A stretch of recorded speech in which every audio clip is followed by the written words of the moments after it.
So today we are going to run the second experiment, which is sulfonation of ethylene acetate and sodium hydroxide. So here we have the tank. For tank 1, we have the sodium hydroxide, and the tank 2 is ethylene acetate. Then we have pump over here. The pump will push the reactant into the reactor. So here we have the reactor. The reactor consists of a tube, the tube for the plug flow rate, and then after the reactant entered the PFR reactor, then you will go to the conductivity sensor. The conductivity sensor will read the conductivity in order for us to know the concentration of solution after the plug flow rate reactor. After that, the reactor will go to here and enter to the waste tank. What is a plug flow reactor? Plug flow reactor, which is also known as a tubular reactor, is one of the examples for continuous reactors.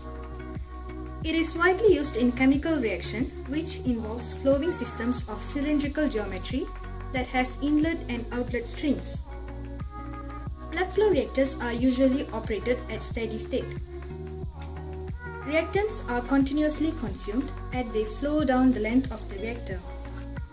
Some examples of application for plug flow reactors in industries are oil cracking, gasoline production, and also the process of saponification of sodium hydroxide and ethyl acetate.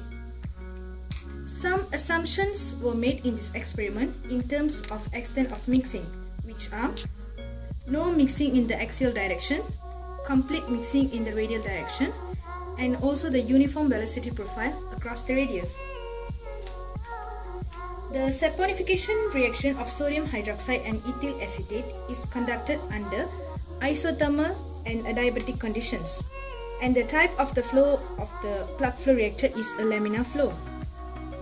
In order to ensure that this experiment is conducted well, jacket plug flow reactor, individual reactant feed tanks, pumps, temperature sensors, and also conductivity measuring sensors are included in this unit.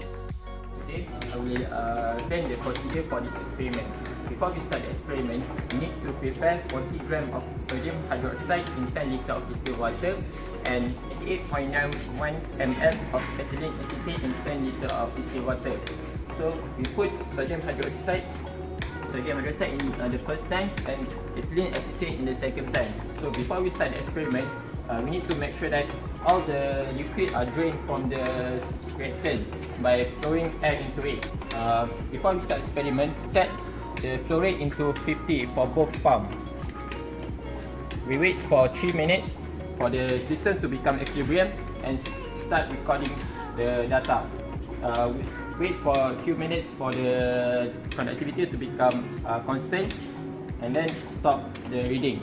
Repeat the experiment with 100 ml per minute, 150, 200 and 300 ml per minute for the flow rate. That's all.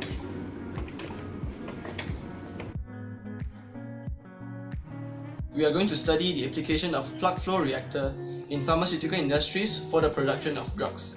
In this reactor, it is assumed that there is no other process of mixing involved. It is used for processes with a very high rate of reactions and also a high conversion. The reactions is fast at the inlet of the tube due to the high concentration of reactants, and it slowly decreases along the tube.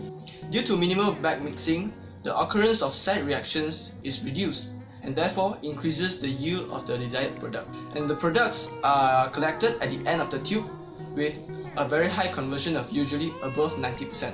To conclude, PFR is usually preferred over the use of CSTR in pharmaceutical industry, as the reaction can be carried out at a higher conversion with minimal residence time. Okay, so that's the end of our video. Thank you.